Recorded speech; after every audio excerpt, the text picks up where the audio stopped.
babatiin ko lang ng advance happy birthday si Rica Dare.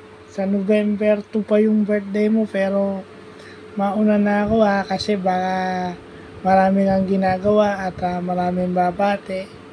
Sana lang more birthdays to come. Kung ano man yung ginagawa mo, sana mag-enjoy ka lang. Kasi yun yung hindi ko na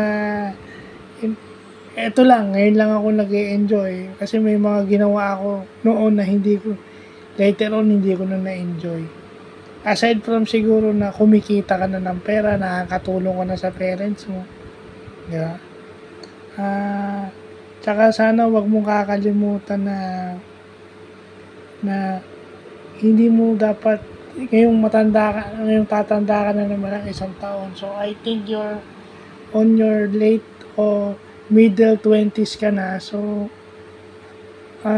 wag ka sanang mahihiya na wag ka sanang mag-doubt na i-pursue yung iyong mga gusto. Yung alam mong makakabuti sa iyo tsaka sa iba. Tsaka dapat matutunan mo rin na bitawan yung mga bagay na alam mong makakasagabal sa kung ano man yung makakabuti sa'yo tsaka sa family mo. Kasi hindi lang naman parati sa'yo minsan sa parents mo, sa kapatid mo, di ba?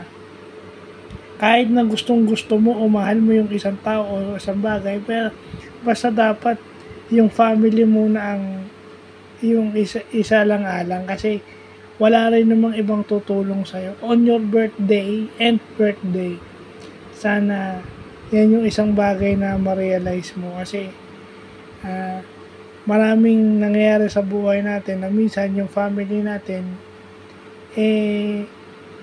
nakakalimutan natin na sila lang naman yung babalikan natin. Kasi ako pang ilang birthday ko na, di ba?